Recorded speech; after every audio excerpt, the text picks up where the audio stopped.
muito boa noite. Estamos começando mais um Fala Barranco ao vivo pelas redes sociais do deputado estadual Valdir Barranco. Você pode acessar o nosso programa pelo Instagram, pelo Facebook e também pelo YouTube. Bastando para isso, entrar nas redes sociais e digitar Deputado Barranco. No programa de hoje nós vamos falar sobre a violência doméstica, sobre o feminicídio, sobre suas causas, consequências e também sobre a origem deste tipo de crime. Eu sou o jornalista Robson Fraga e vou conversar com a defensora pública e coordenadora do Núcleo de Defesa da Mulher, Rosana Leite, a quem já cumprimento. Boa noite, doutora. Boa noite, Robson. Muito obrigada pelo convite. Parabéns ao deputado por este programa nas redes sociais, que com certeza engrandece e fomenta discussões importantes. Parabéns. Tá certo, muito obrigado. Quem também participa conosco é a presidente do Conselho Estadual de Direitos da Mulher, Gláucia Amaral. Boa noite, Gláucia.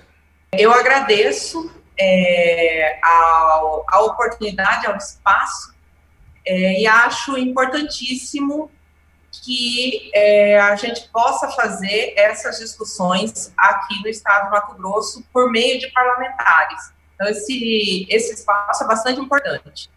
Tá certo, muito obrigado. A nossa terceira convidada é a advogada Alexandra Nogueira, a quem estendo os meus cumprimentos. Muito boa noite, Alexandra.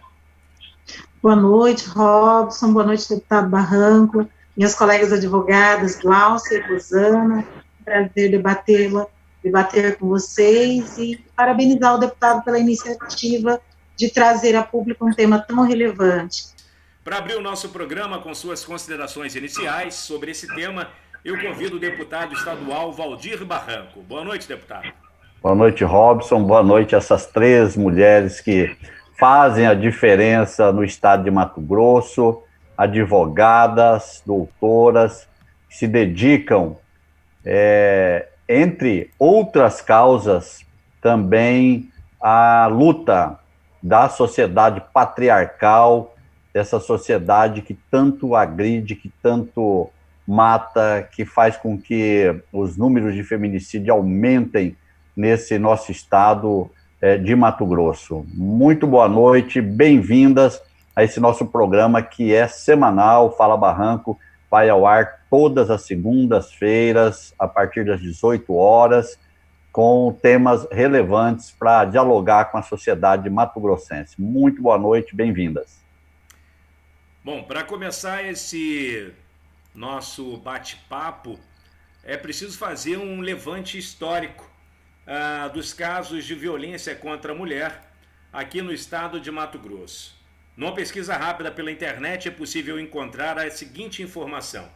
Entre 2016 e 2019, 70 mil novos processos por violência doméstica começaram a tramitar na Justiça de Mato Grosso. Em 2019, foram 20 mil novos casos de violência doméstica, o que corresponde a um crescimento de 50% em relação a 2016. Mato Grosso tem ocupado o triste lugar de destaque no ranking nacional dos crimes de feminicídio, aparecendo entre os 3 estados onde mais se mata por questão de gênero, atrás do Acre e do Mato Grosso do Sul.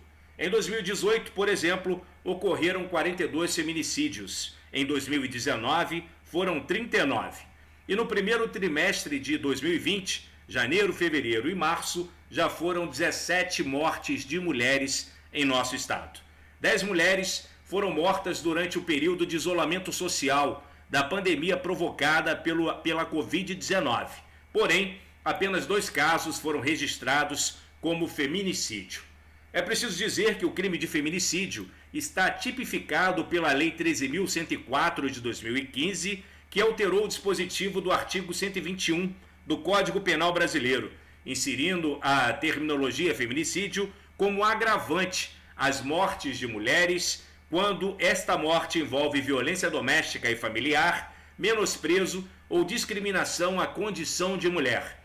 A pena para o criminoso ou para a criminosa é de reclusão de 12 a 30 anos. Gostaria de pedir, então, à defensora pública Rosana Leite que começasse esse nosso debate comentando sobre esses números, sobre esse cenário onde está inserido o estado de Mato Grosso. Robson e demais participantes, deputado Barranco, realmente é são tristes estatísticas, é lamentável nós ouvirmos isso mais uma vez aqui em Mato Grosso, mas o nosso estado é tido como um estado extremamente patriarcal dentro do Brasil. Nós temos uma criação machista, Mato Grosso é tido como um estado machista, infelizmente é muito triste nós falarmos sobre isso, é muito triste nós lembrarmos que desde a quarentena, desde o início da quarentena, o nosso estado, Mato Grosso, foi o que mais registrou feminicídios no país. Então, nós tivemos um aumento de 400% no número de feminicídios. Claro que isso também se deu em razão do isolamento social, dessa situação diferenciada que nós estamos vivendo por conta do coronavírus, da Covid-19. Então, as mulheres estão presas dentro de suas residências, estão em isolamento social com seus agressores. Muitas delas estão vivendo assim. Muitas estavam dentro do ciclo da violência doméstica e tiveram que ficar dentro do isolamento social com esses homens dentro do ciclo da violência doméstica. Outras se descobriram no ciclo no período do isolamento social. Então, e os feminicídios estão acontecendo. As estatísticas, elas não aumentaram drasticamente no que diz respeito à violência contra a mulher, quanto aos boletins de ocorrência, mas nós vimos esse aumento com os feminicídios, justamente pelo inconformismo com o término do relacionamento. Se houve esse aumento tão gritante dos feminicídios dentro do ambiente doméstico familiar, é claro que nós tivemos o aumento real da violência contra a mulher neste período de isolamento. E os feminicídios, eles são delitos premeditados, eles são delitos que podem ser evitados. Então, alguma coisa está de errado em Mato Grosso. Eu acho que uma parcela de culpa muito grande tem o poder público em não trabalhar mais políticas públicas eficientes para evitar que isso venha acontecer durante o isolamento e sem o isolamento social. Tá certo. Doutora Gláucia, eu queria que a senhora explicasse, por favor, para as pessoas que nos assistem, qual é a diferença de um crime do feminicídio para um crime, por exemplo, de um assassinato de uma mulher? A gente sabe que as duas situações são bastante aterrorizantes, bastante tristes, mas diferem. A senhora poderia explicar, por favor, para nós qual é a diferença dessas duas tipificações de crime, por favor? Eu acho que a internet da doutora Gláucia caiu, então eu peço a Alexandra, por favor, que explique para a gente. É possível, Alexandra? Quando nós estamos falando de feminicídio, nós estamos falando de um crime que é a morte, o assassinato de uma mulher, mas em razão das questões de gênero. Nós temos no nosso país, historicamente, e em diversos lugares do mundo também, uma cultura onde o homem é o detentor do poder, onde ele se sente maior, melhor, né? A mulher fica no espaço privado, no lar, e é em virtude dessa situação, uma condição, o homem se sentindo ali o mais forte, ele, muitas vezes, pelas razões do fim, do término do relacionamento mesmo, como já foi colocado pela Rosana, ele comete esse assassinato, né, essa morte da mulher. Então, é diferente de nós termos ali, por exemplo, alguém que está no seu carro, andando pela rua, e é vítima de um assalto, e em seguida é cometido ali o assassinato da vítima. Então, o feminicídio, ele tem essa característica específica dessa mulher ter sido morta em razão de ser mulher, daquele agressor ter por ela algum sentimento, inclusive disso, de poder, né, de achar-se superior àquela mulher.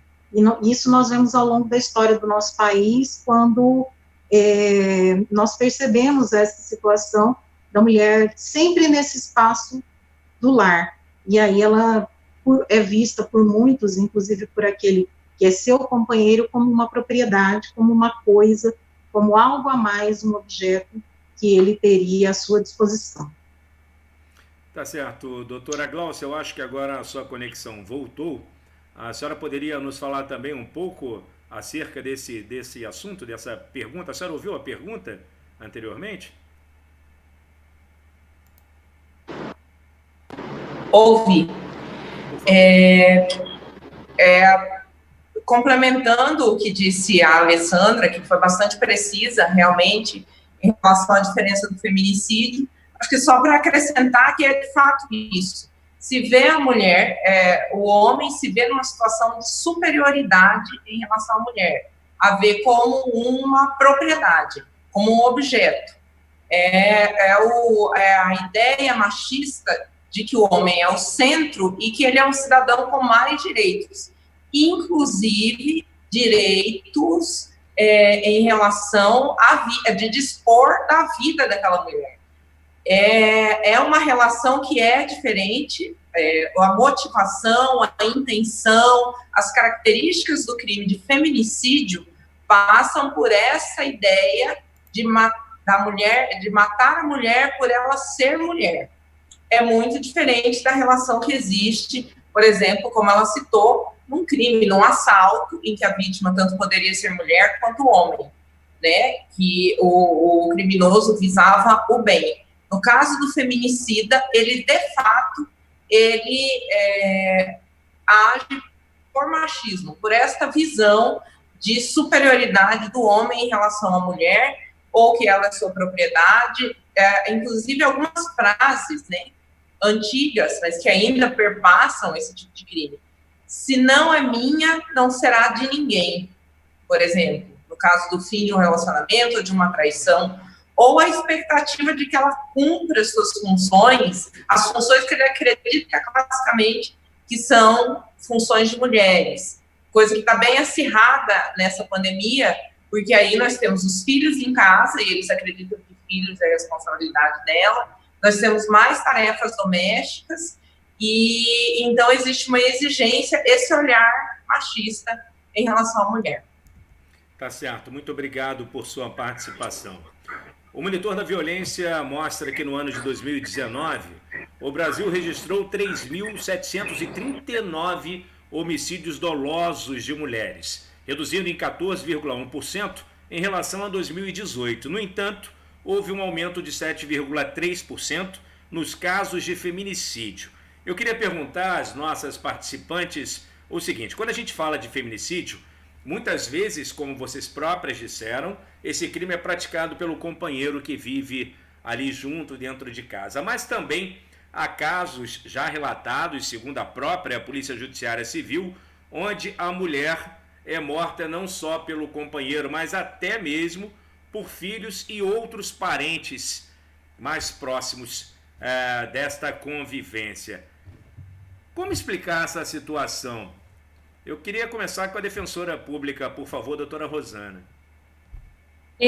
Robson, quando nós tivemos a positivação, quando o feminicídio entrou dentro do Código Penal como um homicídio qualificado lá em 2015, algumas pessoas foram chamadas para contribuir dentro do Código Penal para a capitulação, para a positivação desse crime, e eu tive a felicidade de participar das discussões quanto ao delito de feminicídio. Infelizmente, nós não conseguimos incluir o gênero feminino. É claro que nós já temos jurisprudências a respeito nesse sentido.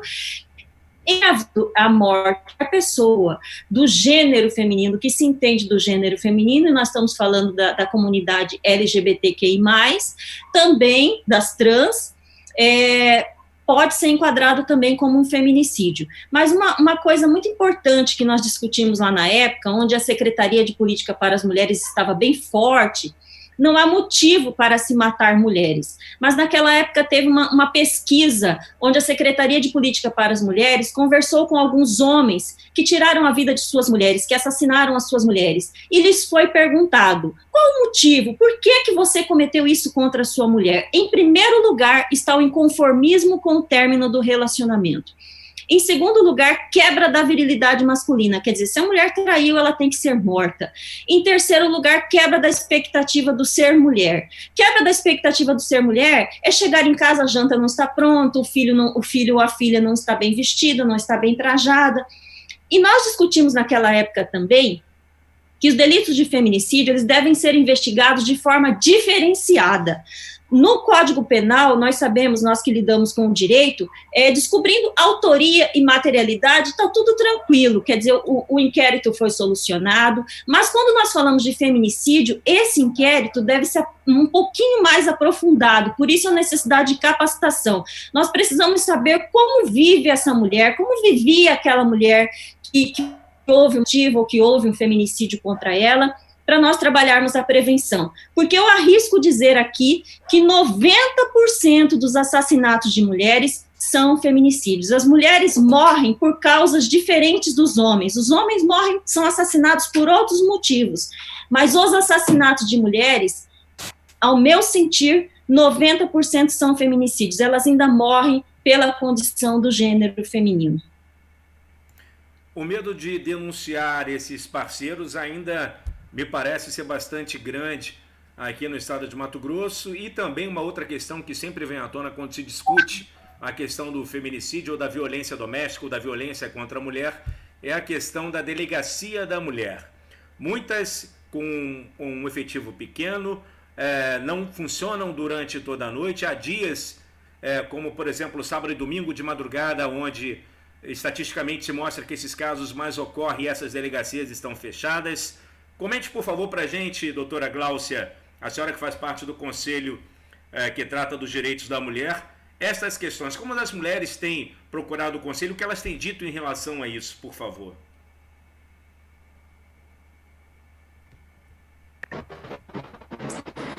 É importantíssima essa pergunta e eu vou respondê-la em duas partes. Primeiro, eu vou responder em relação a Cuiabá, mas já de início, lembrando que tem, né, e nós mulher no de Mato Grosso, e temos um alto índice de violência contra a mulher e de subnotificação na zona rural. Nós de defesa da mulher são algumas cidades de Mato Grosso, as maiores cidades têm, né, essa delegacia especializada. Cáceres tem, Sorriso, não sei se Sorriso tem, mas Rondonópolis, Sinop, e nós, aqui na estrutura dessa delegacia, a gente sempre ouve, tanto em relação ao quanto em relação à estrutura em si. Nós temos uma delegada titular dedicada, que é a doutora, que aponta a necessidade da gente ter uma delegacia em prédio próprio. Agora, ano previsto para o mês de março, a inauguração do plantão 24 horas de violência de gênero. Esse plantão implica no quê? Em equipes de trabalho, que trabalhem, né, em regime de plantão, para que nos 7 dias da semana ela fique aberta 24 horas. Então, precisou do local, precisou da equipe. Esse equipamento público, né, como a gente chama, esse plantão 24 horas, ele deve existir porque a estrutura está... E a Secretaria de Segurança Pública organizou pessoal para conseguir colocar isso em prática. Mas a gente precisa lembrar o seguinte: nós temos municípios e que nem delegacia geral tem. E há municípios em que a delegacia de atendimento geral não está preparada para essa vítima de violência doméstica. A vítima de violência, o que ela relata, a reclamação, e a gente tem que olhar o tipo de crime, a natureza, como a vítima chega para entender essa necessidade de delegacia específica. Agredida por um criminoso, regra, em sua maioria, pelo companheiro, até por um parente, às vezes parente. Ela chega com os filhos, com vergonha, porque afinal de contas, toda aquela um problema familiar, ela precisa muito, quando ela, o agressor, ela sai em meio de subsistência, e essa mulher está na relação viva, né, uma relação com o companheiro, mas pode se estabelecer também com o pai, com o irmão, com o tio, com um familiar.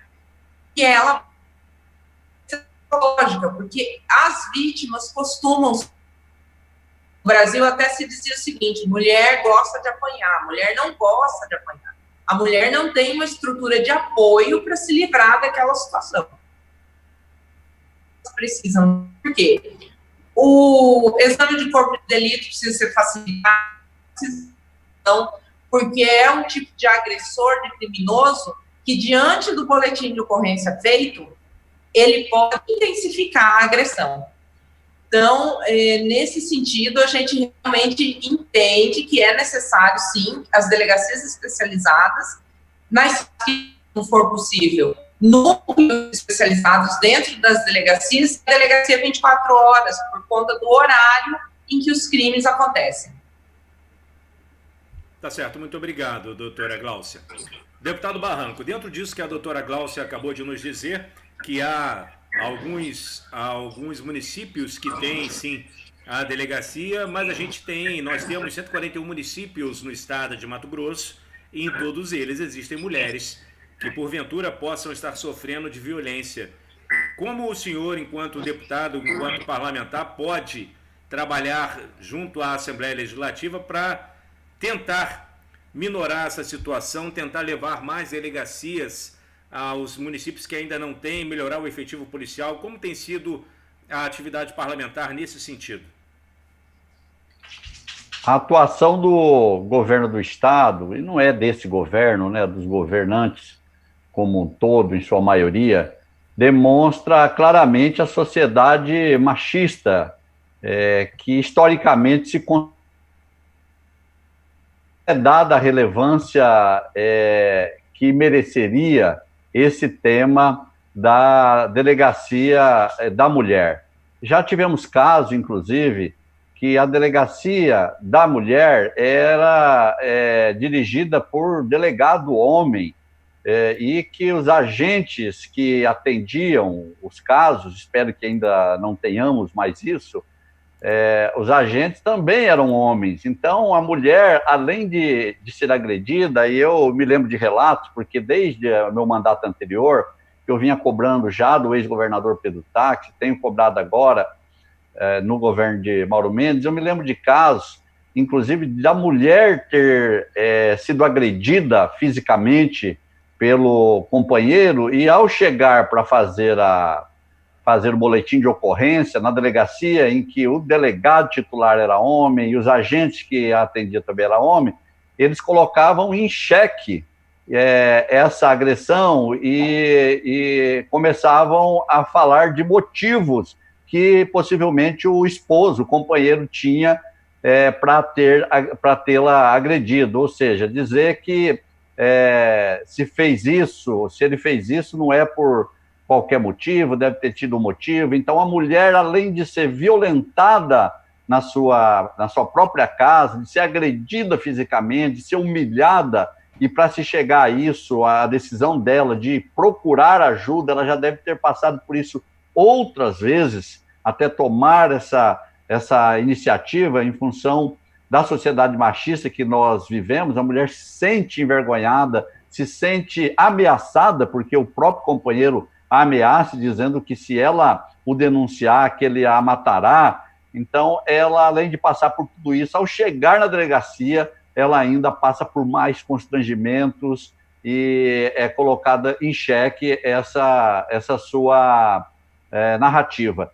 Então, é algo que nós precisamos vencer. Também, enquanto parlamentares, nós precisamos ampliar. Não são raros os parlamentares, eu estou dizendo em todos os níveis, em todas as esferas, tanto municipais, estaduais e também no Congresso Nacional, não são raros ocupantes de cadeiras nos parlamentos que também são machistas, que também não defendem as bandeiras que nós defendemos, que também não defendem uma legislação mais dura contra esses agressores. A doutora Rosana mesmo relatou aí da construção e do diálogo, né, para o avanço das políticas em defesa das mulheres, e que, assim, doutora Rosana, é tão recente, né? A gente pensar que foi em 2015, e olha quantos séculos as mulheres apanharam, quanta luta não foi necessária no mundo e principalmente aqui nesse país,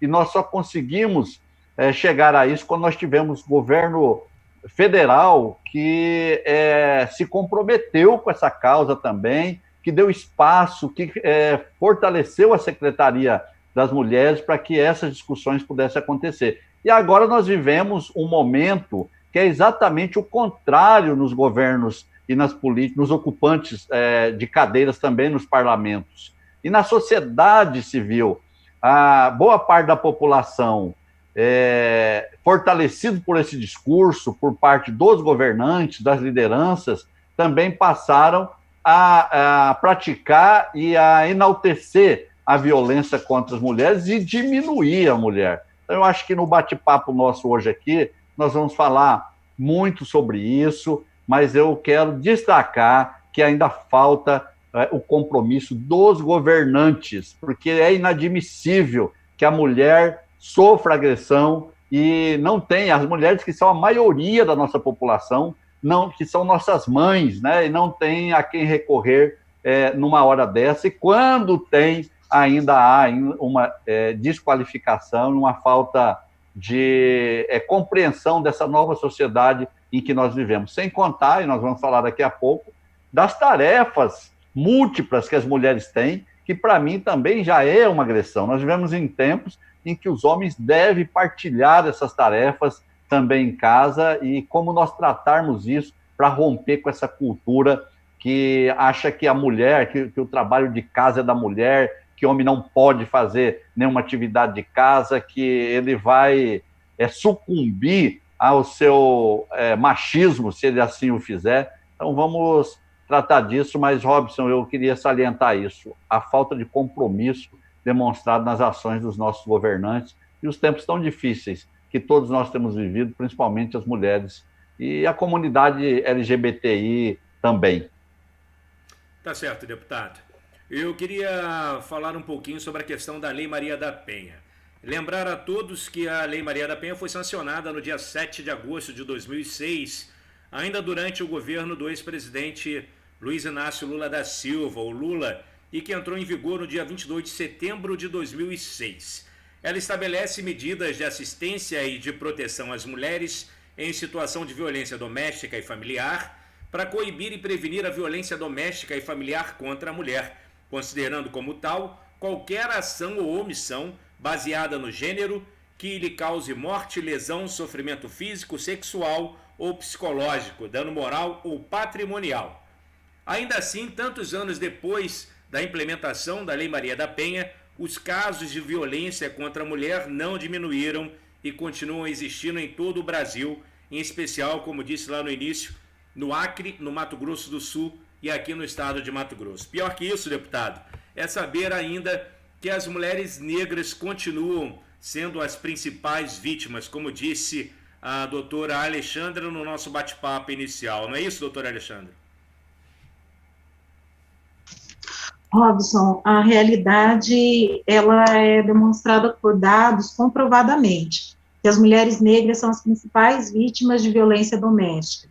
E aqui eu gostaria de mencionar, inclusive, dados de uma pesquisa anual que é realizada pelo Fórum Brasileiro de Segurança Pública em relação à violência contra as mulheres, e que traz que o número de mortes violentas, estupros e tentativas de estupro, né, no âmbito geral, 67% das vítimas são mulheres negras, né, isso está na edição divulgada o ano passado do 13º Anuário Brasileiro de Segurança Pública.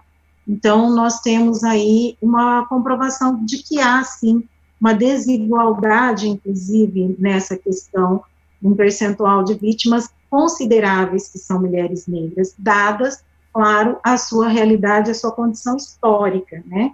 Mulheres negras que sempre, ao longo da história desse país, tiveram muito mais dificuldade ao acesso à educação, a acesso a melhores condições de vida, a uma renda própria e digna de subsistência para si, para seus filhos, né? Então, tudo isso também, essa questão social, e aí nós temos o racismo como um grande marco, né? Nós temos a questão da sexualidade dos corpos das mulheres negras, como aquilo que sempre foi a bel prazer do senhorio, lá na época ainda da escravatura, como um marco que é um reflexo hoje nesses dados tão tristes, né? Nós temos que esses homicídios, né, inclusive, eles às vezes recuam os dados para as mulheres brancas, né, há um recuo, há uma diminuição, mas sempre com relação às mulheres negras, esse percentual vem aumentando e vem crescendo. Tá certo. Doutora Rosana, talvez uma das modalidades hoje mais faladas em relação à agressão contra a mulher seja também a importunação sexual.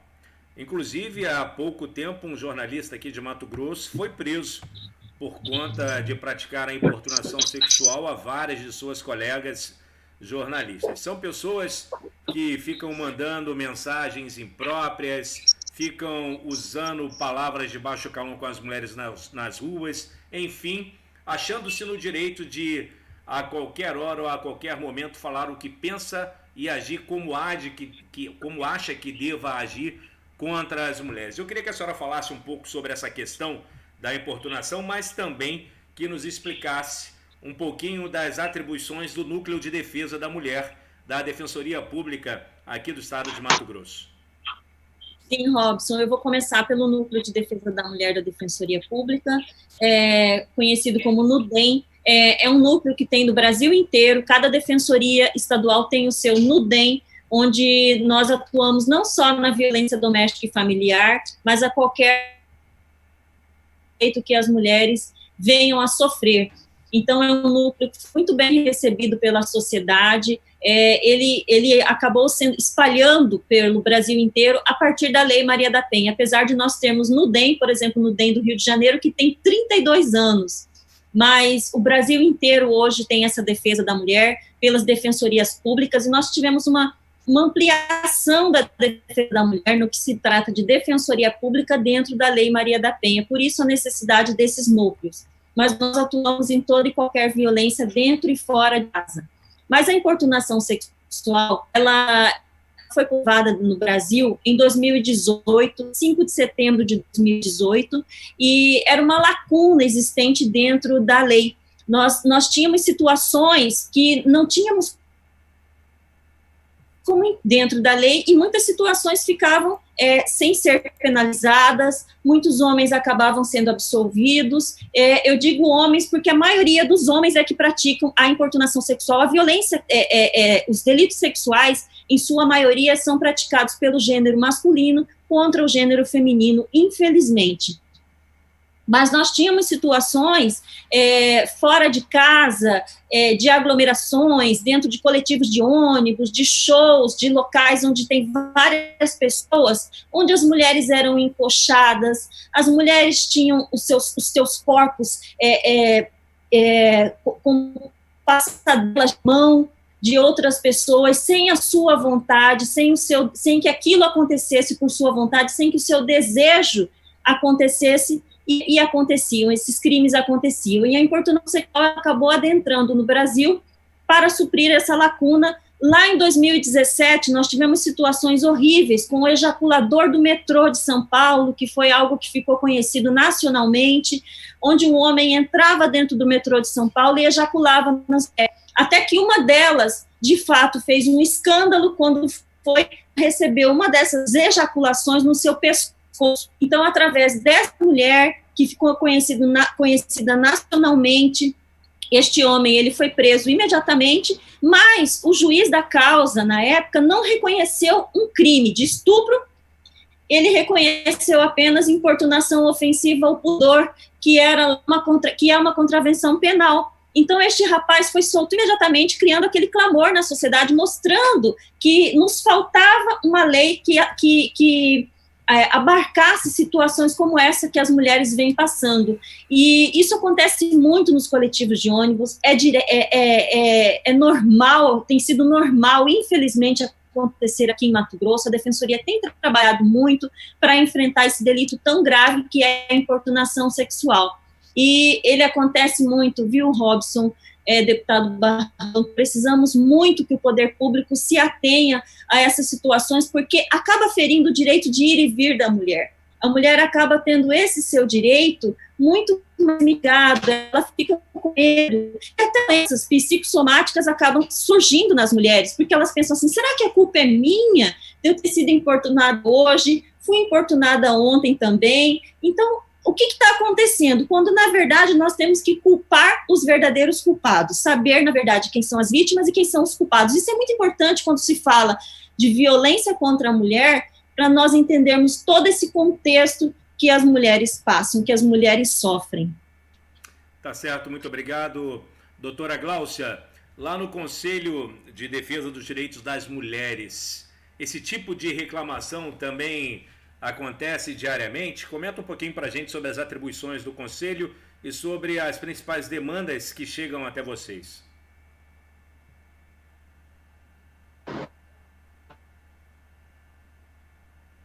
O Conselho dos Direitos da Mulher é um órgão colegiado, é um dos conselheiros de direitos humanos, né, do Estado de Mato Grosso. Ele é representante de entidades civis que atuam na causa de defesa da mulher, os públicos também paritariamente.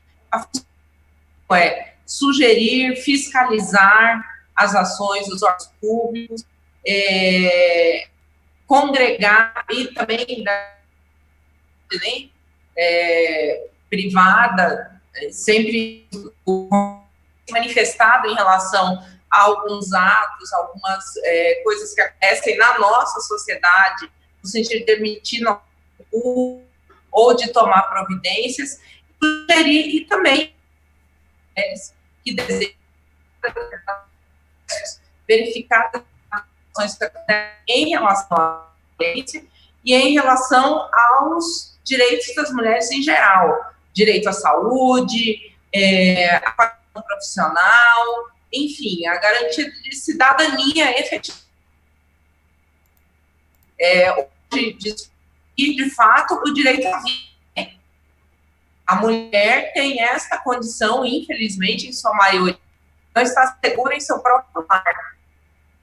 Quando a gente fala de violência contra a mulher, a gente está falando do direito à integridade física e o direito à vida, que é assegurado a todo cidadão. A questão da importunação sexual, nós recebemos sim. Na verdade, isso é algo que está, infelizmente, eu acredito que as companheiras aqui e vocês mesmos podem concordar que a brasileira tem uma tolerância, porque tem o hábito, não todos, óbvio, né?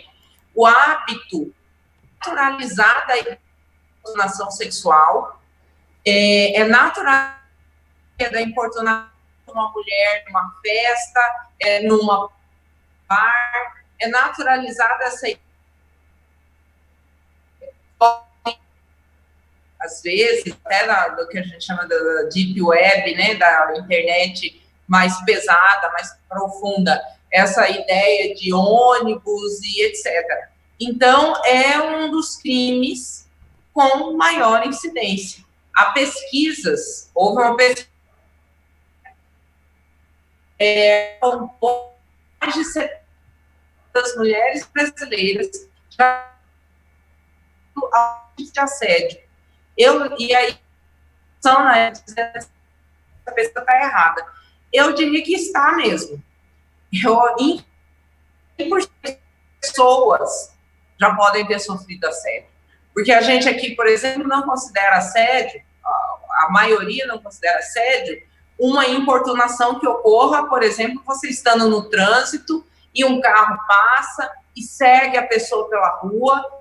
Eu, por exemplo, já fui vítima disso, saindo do shopping, fui seguida por um homem que se achou no direito de dizer, passar cantadas e me seguir com o carro. Veja que aterrorizante que é essa situação. E as pessoas, em sua maioria, não lidam com a ideia de que isso seja assédio e importunação.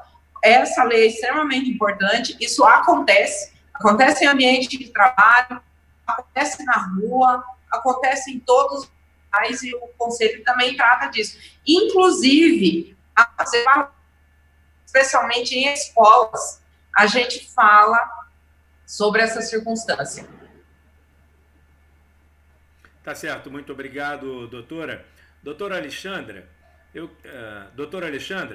eu queria falar um pouquinho com a senhora agora sobre a questão do medo que muitas mulheres ainda têm de denunciar as agressões. Sejam agressões sofridas praticadas por parte dos companheiros dentro de casa, seja pela importunação sexual na rua, enfim, todo e qualquer tipo de agressão.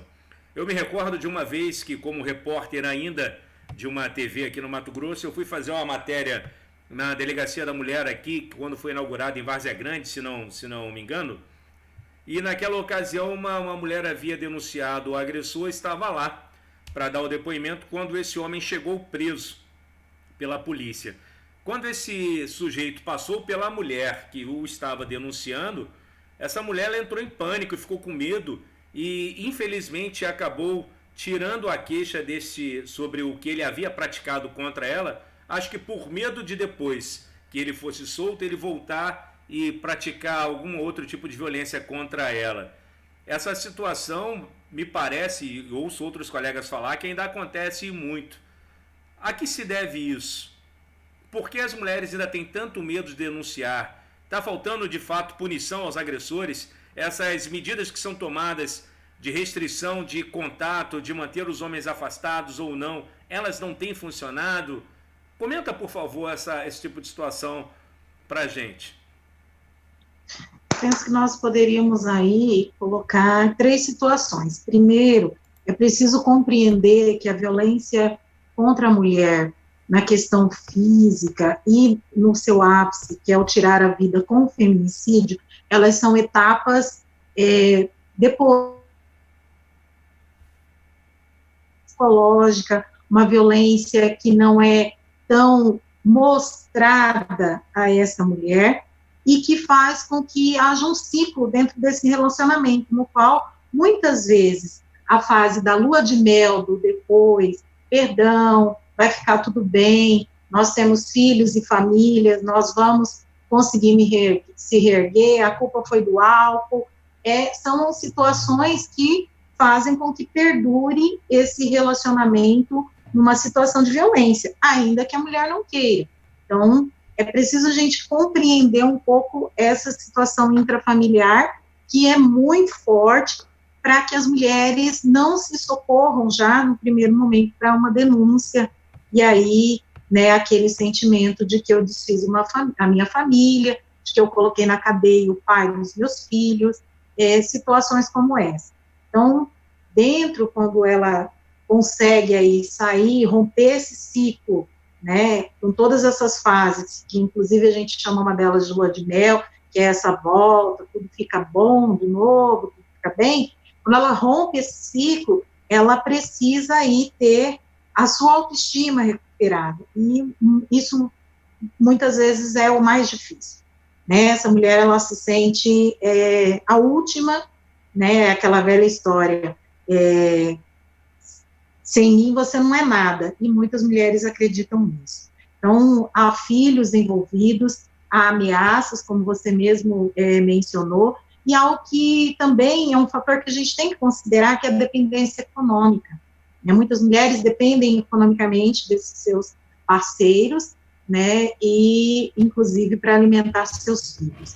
Então, é preciso que a gente compreenda essa situação, e aí nós temos hoje no movimento social algumas luzes, e vou falar delas nesse sentido, de que em Várzea Grande nós temos, por exemplo, uma associação que faz o atendimento psicológico a mulheres em situações de violência, uma das iniciativas pioneiras, que é a Lírios. Nós fazemos esse atendimento, participo aqui em Várzea Grande dessa ação, e aí nós temos outras associações de mulheres que vão promover o engajamento, o fortalecimento, o empreendedorismo dessa mulher na questão econômica, porque essa mulher, ela precisa, né, sobreviver economicamente, inclusive para manter seus filhos. Então, são situações que precisam ser avaliadas. E a outra questão que foi colocada aqui já pelo deputado, uma preocupação com políticas públicas, e também pelas duas colegas que me antecederam, que é todo o nosso sistema de justiça que precisa funcionar, né? Precisa funcionar ali desde a ponta da delegacia, no local onde essa mulher vai ser recebida para denúncia, até lá no final, no Poder Judiciário, com a punição efetiva daquele agressor, né, o cumprimento de pena, enfim. Então, todo esse sistema precisa também funcionar para que, né, essa mulher se sinta também segura em fazer a denúncia. Mas a gente precisa compreender que esse fim do relacionamento, ele não é para a mulher a coisa mais fácil do mundo, né, e ela precisa de um amparo físico, psicológico e econômico para que ela possa, então, né, promover a denúncia e dar andamento aí no processo. Doutora, muito obrigado. Doutora Rosana, quais seriam as suas propostas hoje para que se melhorasse o atendimento às mulheres vítimas da violência doméstica? O que é preciso fazer de imediato? Em primeiro lugar, eu entendo que o poder público ele não dá o valor devido a essa situação de violência contra a mulher. Eu, como defensora pública, estive, antes de chegar aqui na capital, antes de chegar em Cuiabá, nós sermos promovidos e promovidas até chegar aqui. Então, eu estive no interior de Mato Grosso, e no interior, e em qualquer lugar, um defensor, uma defensora, sempre é responsável pela cadeia, pelos presídios, e eu já fui responsável por várias cadeias e presídios do Estado, por acompanhar aquelas pessoas, por acompanhar, saber como é que estão os direitos humanos, já que os defensores e defensoras são promotoras dos direitos humanos. Quando eu conversava com as pessoas em situação prisional, e quando eu converso até hoje, eu faço questão de, após saber do delito, toda aquela forma, que tudo aquilo que aconteceu na vida dessa pessoa, eu faço questão de perguntar sobre a vida dela, a infância, como é que foi a infância.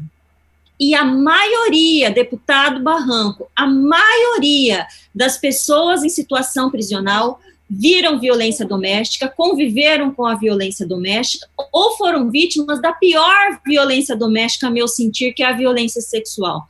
Então, essas pessoas hoje, elas desagam na sociedade os traumas que elas passaram na infância. Eu não estou aqui justificando crime de ninguém, mas é que o poder público precisa entender os males que a violência doméstica e familiar e que a violência contra a mulher traz para a sociedade, que a violência doméstica, por exemplo, ela sai daquele quadradinho de casa e atinge toda a sociedade. Esse entendimento ainda não tem. E nós precisamos fortalecer as políticas. Para mim, Cuiabá tem que ser exemplo para o Estado em delegacia de defesa da mulher.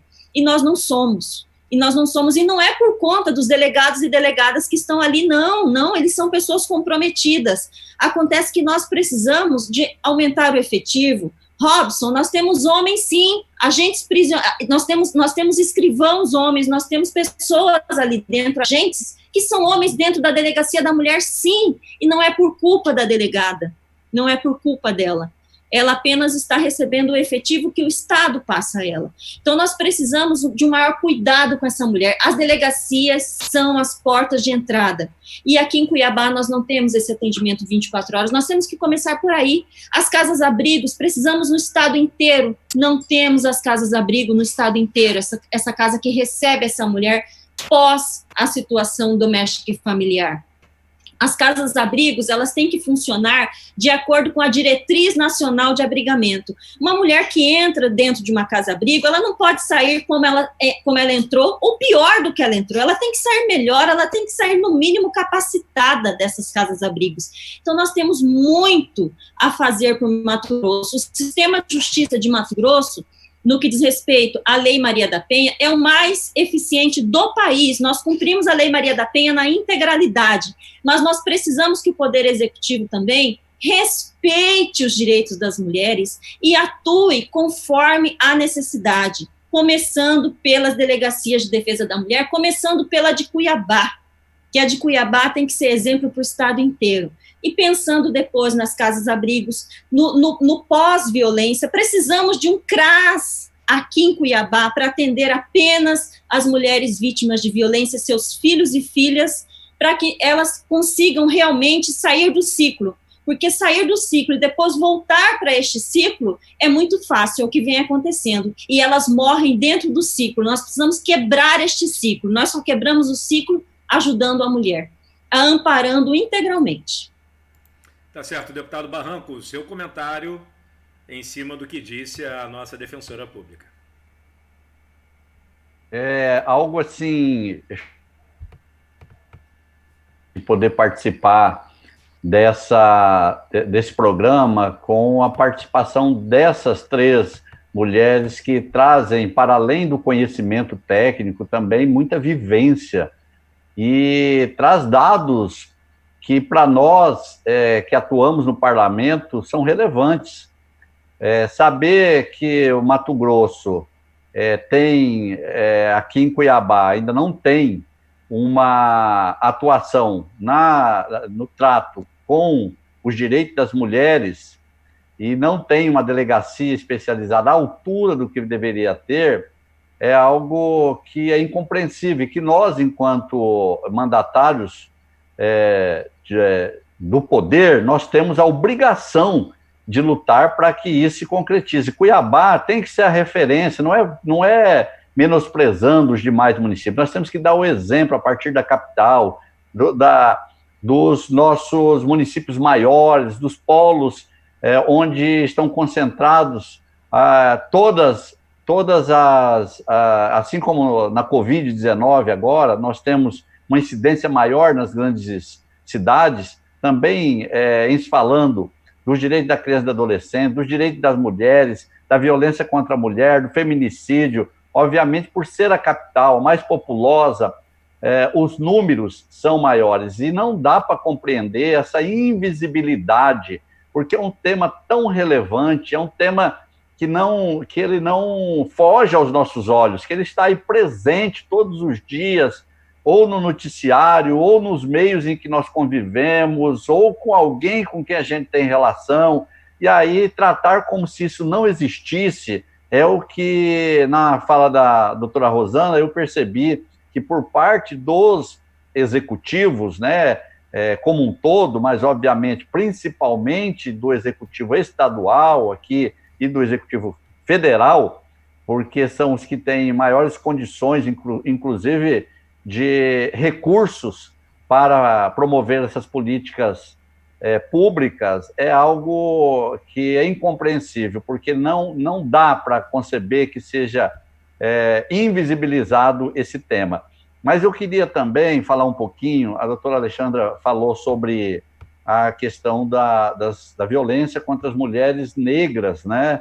Os negros e negras nesse país são, desde a nossa colonização, vítimas de grande violência, desde as fazendas coloniais, os engenhos de açúcar, desde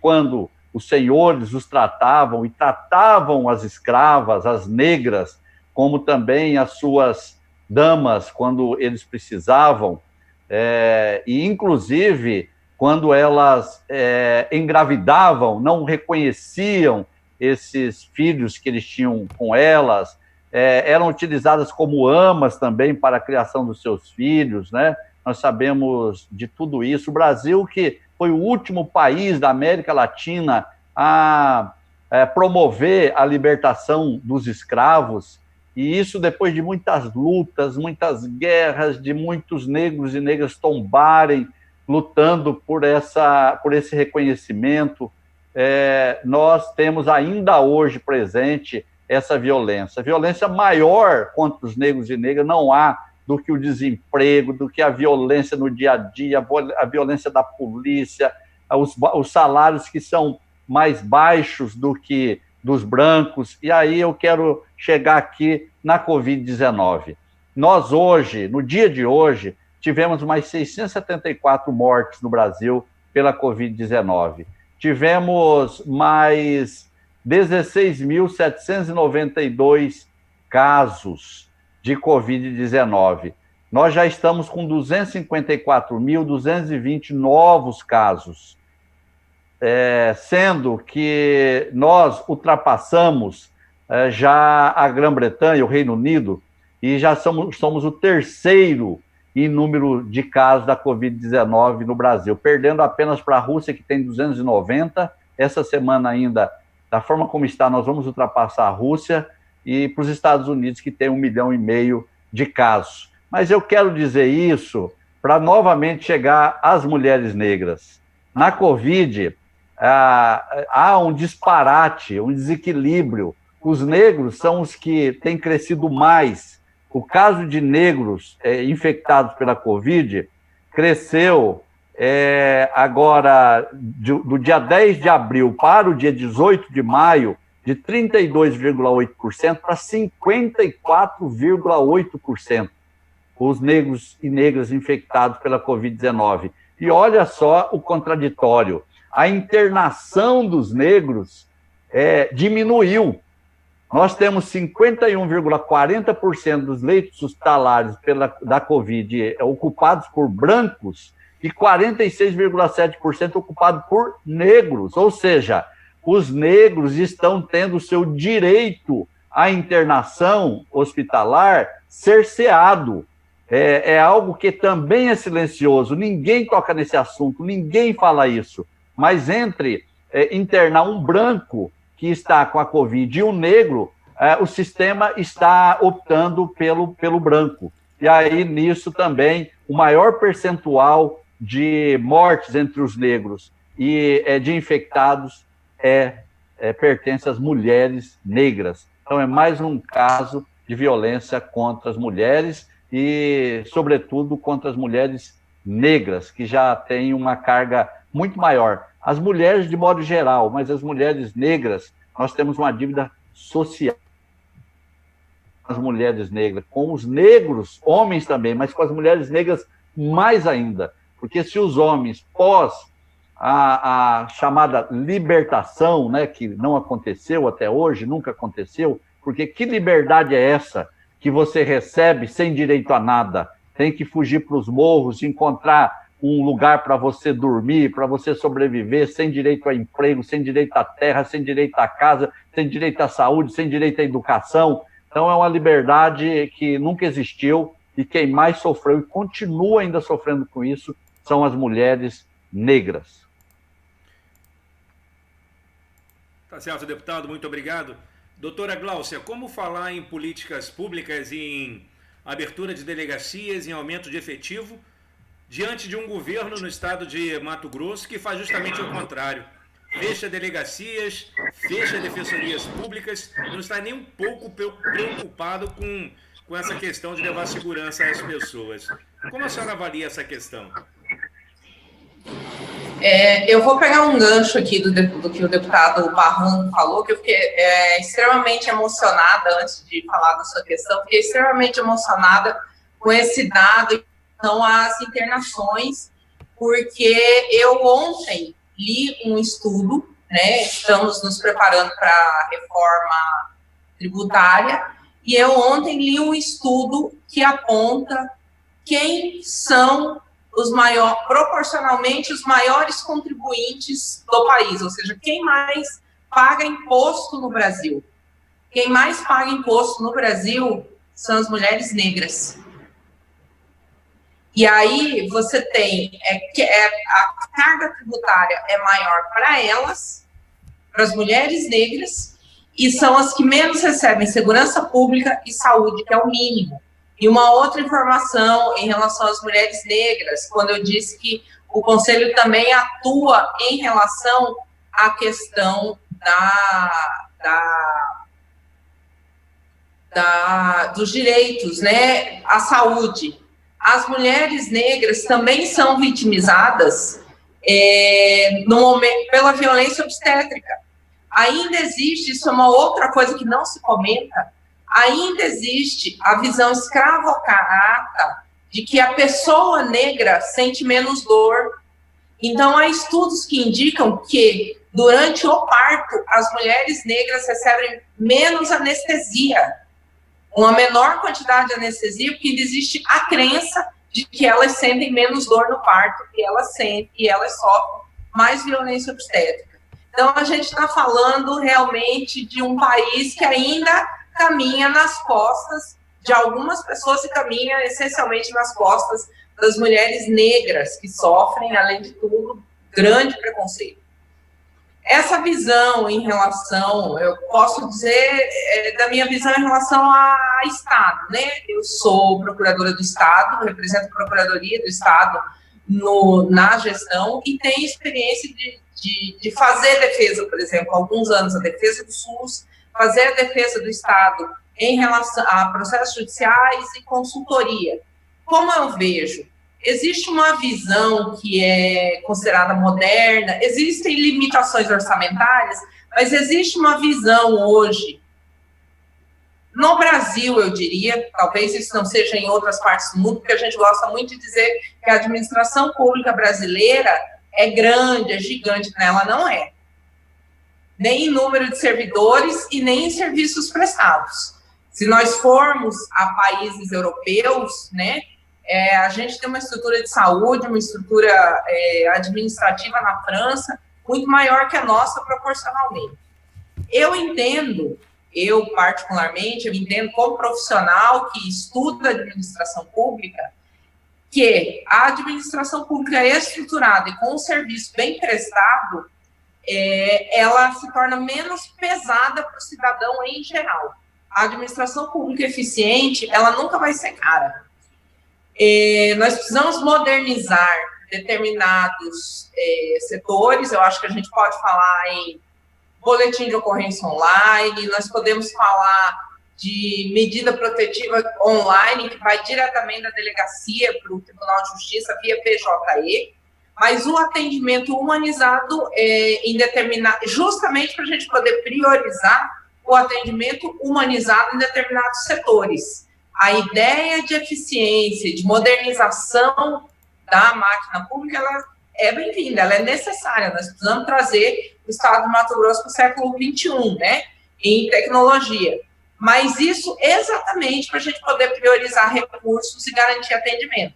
Nesse sentido, o Conselho da Mulher, inclusive, em relação à questão do interior, o Conselho da Mulher, no ano passado, nós fizemos a discussão do orçamento do Estado, do PPA, em diversas secretarias, com vistas a que o orçamento dos órgãos tivesse previsões que pudessem contemplar lá na ponta a materialização dos direitos da mulher. Uma dessas discussões foi exatamente isso, que em toda a cidade, policiais militares e civis recebessem treinamento para o atendimento à vítima de violência doméstica. Tá certo, doutora Gláucia, muito obrigado. Agora são 19h20, estamos chegando à última parte do nosso programa e nesta parte é a hora em que vocês convidadas fazem perguntas ao deputado Valdir Barranco. Eu quero começar então com a doutora Alexandra. Doutora Alexandra, o que a senhora perguntaria para o deputado Valdir Barranco nesse momento?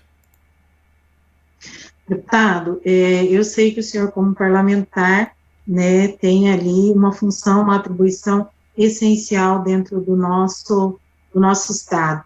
Mas eu costumo, assim, é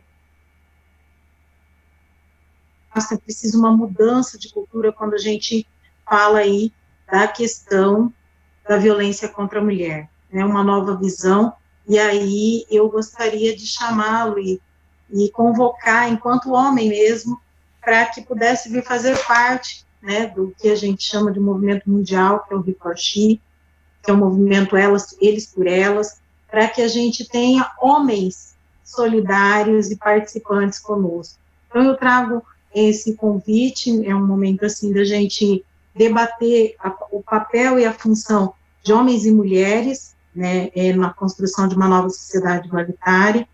Também penso que tudo começa pela educação, e trago aí esse debate, né, para que o senhor possa aí discorrer também um pouco e pensarmos juntos e no seu mandato em políticas públicas nesse sentido, da igualdade, da construção de gênero, oportunidade para homens e mulheres. Alexandra, eu fico extremamente feliz com o convite, já está aceito o desafio, e quero levar para junto desse movimento o nosso mandato e as diversas frentes em que o nosso mandato atua. A presidência da Comissão de Educação, esse trabalho que nós temos feito, e a educação tem como colaboradores, servidores, a maioria absoluta de mulheres.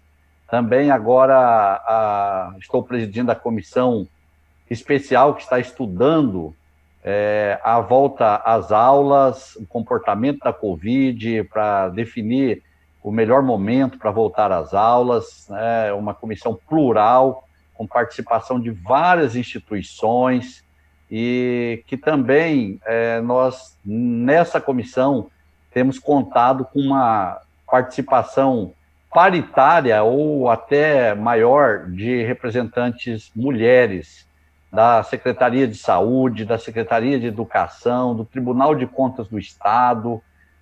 São a maioria das membras, né, são mulheres. Então, eu estou também presidindo a Frente Parlamentar em Defesa da Agricultura Familiar, e na agricultura familiar nós temos uma grande contribuição das mulheres.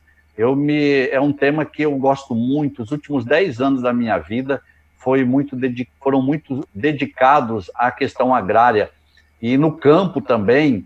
Nenhum lote de assentamento ele subsiste, e nenhum assentamento, por exemplo, como um todo, ele não subsiste se não tiver a participação da mulher. Quando a gente promove um assentamento da reforma agrária, se a mulher disser, olha, para mim não dá, eu estou indo embora, o esposo, a família também a acompanha.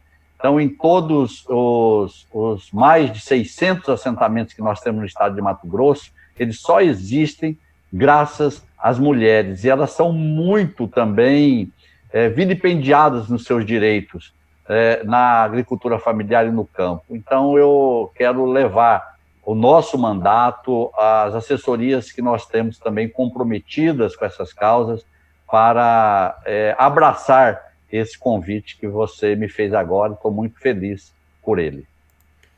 Doutora Rosana, a sua pergunta ao deputado Valdir Barranco. A minha pergunta ao deputado Valdir Barranco vai ser mais um pedido.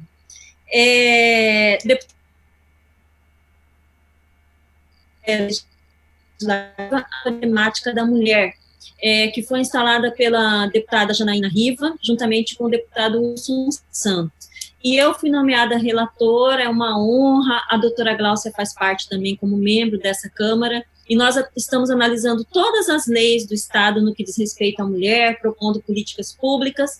Éramos para apresentar um relatório agora, final de maio, mas em razão da Covid-19, eu devo pedir 15 dias a mais aí, porque a Assembleia está fechada, então temos situações para resolver dentro da Assembleia e não estamos podendo estar dentro da Assembleia. Mas o meu pedido para o senhor é o seguinte: nós iremos propor que essa comissão, como nós estamos vendo que a violência contra a mulher ainda é algo muito difícil de se resolver, esse enfrentamento ainda está longe de acabar, então aqui eu quero pedir que o senhor some conosco, porque nós iremos apresentar um projeto de lei para que essa comissão não seja apenas temática por um tempo, mas que ela se torne definitiva dentro da Assembleia, possamos diminuir um pouco o que vem acontecendo de desigualdade dentro do estado de Mato Grosso. Essa comissão vem prestando um trabalho muito bonito, muito enriquecedor aqui em Mato Grosso. Eu acho que é algo como nunca visto antes.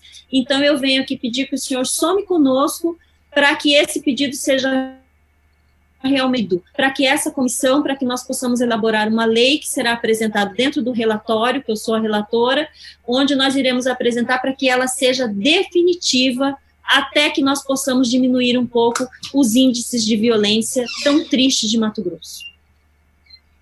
Doutora Rosana, pelo compromisso que eu tenho com as políticas públicas para as mulheres. Contem com o meu apoio.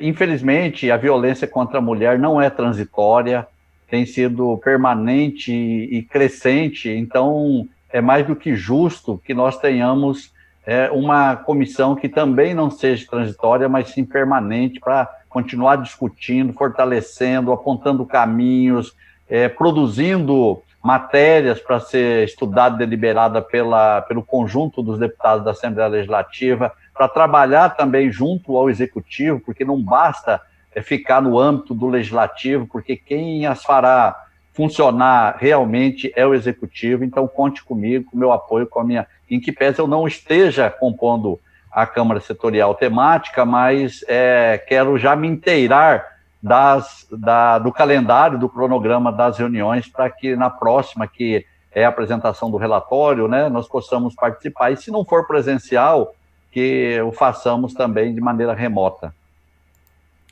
Obrigado, doutora Gláucia. O espaço é seu. Bom, eu fiquei por último, e aí as perguntas e os pedidos, né, ficam um pouco comprometidos. Então, deputada, eu vou acabar fazendo um pedido pesado, que não é tanto assim. No ano passado, nós conseguimos articular com alguns deputados, nós tentamos fazer isso, para que parte das emendas dos deputados pudesse ser para a construção dos núcleos nas delegacias do interior, que são salas, né, adaptação de alguma sala para o atendimento da mulher. Isso não foi possível. Acredito que esse ano, nesse orçamento de 2020, eu não sei nem se tiveram de novo essas emendas e se a gente vai conseguir fazer isso, mas eu gostaria de um espaço com o senhor no futuro, quando a gente for discutir o orçamento de 2021, até nos auxiliar a fazer um grande esforço entre os parlamentares para a gente corrigir esse problema nas delegacias do interior. Doutora Gláucia, esse ano nós tivemos direito de apresentação das emendas, né? Apresentamos no final do ano passado e o detalhamento foi esse ano. Eu me comprometo com essa causa, inclusive, acho que para além de apenas discutir nas emendas, nós poderíamos também estudar a possibilidade de incluir na lei orçamentária de 2021, para que possamos buscar a realocação de rubricas orçamentárias dentro do orçamento para essa finalidade. E aí, obviamente, o que não for conseguido dentro da LOA, aí nós colocarmos como suplementação e me coloco à disposição para a gente fazer essa conversa com os demais deputados ou aqueles que têm mais afinidade com o tema, né, para que possam se comprometer também. Mas eu também não poderia deixar de, agora que estamos abordando essa fala da doutora Gláucia, de lembrar na fala anterior dela, né, quando dizia a importância dos servidores.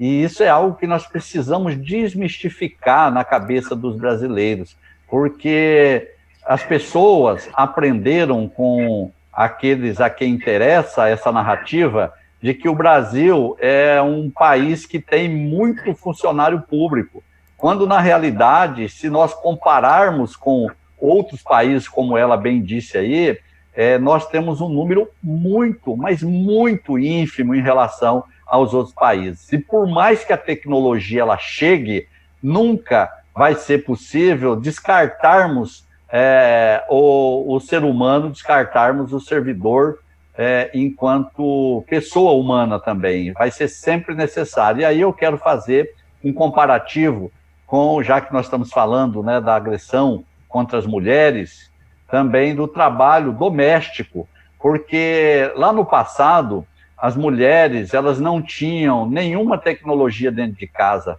elas não tinham máquina de lavar, não tinha nenhuma máquina para lavar louça, não tinha micro-ondas, não tinha fogão a gás, não tinha praticamente nada. E o que se pensava é que com a tecnologia elas teriam mais tempo E aí, à medida em que foram chegando as máquinas, as mulheres passaram a trabalhar muito mais.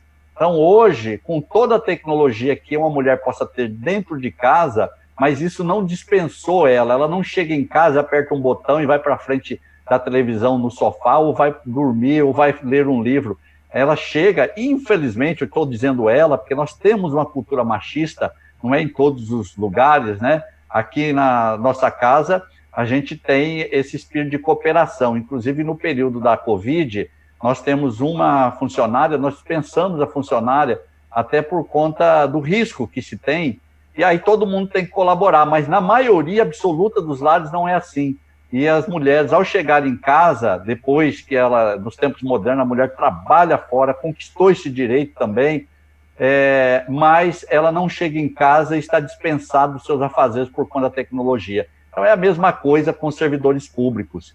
Ninguém vai substituir. O ministro Paulo Guedes costuma repetir essa frase de que vai tecnificar o serviço público, que vai acabar com a mão de obra, vai ser tudo por máquinas, por software. Isso não vai acontecer. Se fosse assim, os países desenvolvidos não teriam mais a mão de obra humana, tudo seria por máquinas, né? Então, eu não poderia deixar de fazer essa contribuição na fala que você fez anteriormente. Tá certo, muito obrigado, deputado. Agora são 19h33 e estamos chegando ao final de mais um Fala Barranco. Quero agradecer a participação da defensora pública Rosana Leite. Muito obrigado, doutora. Eu é que agradeço por estar nesse espaço tão importante, nesse espaço de discussão, onde o deputado Barranco mostrou toda a preocupação dele com os direitos humanos das mulheres. Dizer que o Núcleo de Defesa da Mulher não entrou em quarentena, nós estamos atendendo, nós temos um agora, 98463-6782, ou por meio de e-mail, por meio eletrônico, núcleo de defesa da mulher, @dp.mt.gov.br. Então, as mulheres vítimas podem entrar em contato através desse número. 36138200 também é o outro número da Defensoria Pública. Nós estamos à disposição sempre para discutir, Robson, deputado, Alexandra, Gláucia, assuntos tão importantes como esse e que realmente para que a sociedade possa entender um pouquinho mais sobre os direitos humanos das mulheres, se sensibilizar e que nós tenhamos bastante sensibilidade do senhor. Nós já sabemos, deputado, tanto que o senhor é sensível com os direitos das mulheres e precisamos de muita sensibilidade, porque temos poucas mulheres nesse espaço de poder que o senhor hoje está. Então, precisamos muito do legislativo, porque as leis devem ser feitas para as mulheres também. E nós temos leis feitas por homens para homens. Então, precisamos mudar esse quadro para que nós, mulheres, realmente tenhamos a representatividade que precisamos. E agradeço ao senhor por sempre preocupar com os direitos humanos das mulheres. Muito obrigada pelo espaço. Muito obrigado, doutora Rosana. Logo, logo em outubro, nós teremos as eleições municipais. Está aí um espaço democrático e aberto para que as mulheres possam ter a sua representatividade política e lutarem ainda mais por seus direitos. Conclamo a todas que, por favor, entrem para os partidos, sejam eles quais forem, e exijam o seu lugar na política também, porque é preciso termos mulheres na política para que esse espaço que a senhora falou chegue cada vez mais e com mais intensidade e amplitude para as mulheres. Agradeço a participação também da doutora Gláucia Amaral, presidente do Conselho Estadual dos Direitos da Mulher em Mato Grosso. Muito obrigado, doutora Gláucia.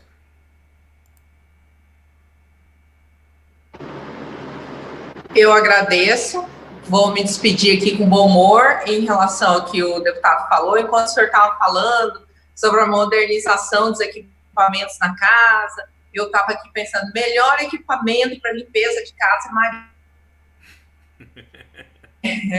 nós temos que avançar para a divisão de tarefas, que é o que o senhor disse também. Agradeço por esse espaço, que a gente pode discutir, né, com clareza. Agradeço o compromisso do deputado, como bem disse a Rosana, com os direitos humanos das mulheres. Nós também, do Conselho da Mulher, continuamos trabalhando e continuamos tentando trabalhar na conscientização das mulheres e na conscientização dos homens de que essa nossa realidade precisa mudar. Precisamos caminhar para a igualdade. Tá certo. Tá certo, muito obrigado por sua participação, doutora. Me despeço agora da advogada doutora Alexandra de Moura. Quero agradecer ao deputado, à assessoria do seu mandato, na pessoa do Robson, pelo convite, agradecer as minhas colegas, convidadas hoje debatedoras, queridas amigas e companheiras aí dessa luta, né, no enfrentamento à violência contra as mulheres. E eu me despeço ressaltando o seguinte, que a pandemia do coronavírus, ela não transformou homens pacíficos em violentos. Homens violentos, eles já eram violentos antes do isolamento, né, social. Então, é preciso que a gente pense a violência contra a mulher num contexto como um todo, onde o efetivo cumprimento das leis é necessário, onde políticas públicas são necessárias, mas uma mudança de mentalidade também. Uma mudança de mentalidade onde a gente compreenda que seja o espaço público, seja o espaço do lar, o espaço privado, ele cabe a todos, a homens e mulheres, e de forma igualitária, com oportunidades também para todos, direitos e deveres. Então, é essa mudança de mentalidade que eu trago à reflexão, para que a gente possa, principalmente nas nossas crianças, e aqui eu deixo essa mensagem da necessidade, por isso que eu mencionei da questão sempre da educação, para que as nossas crianças, elas possam conviver num ambiente de igualdade, porque a igualdade entre meninos e meninas hoje é o que vai gerar também a igualdade entre homens e mulheres amanhã. Então, eu me despeço com essa reflexão e agradeço aqui de coração o convite e o espaço do debate. Muito obrigado, doutora Alexandra. Deputado Barranco, chegamos ao final de mais um Fala Barranco. Suas considerações finais.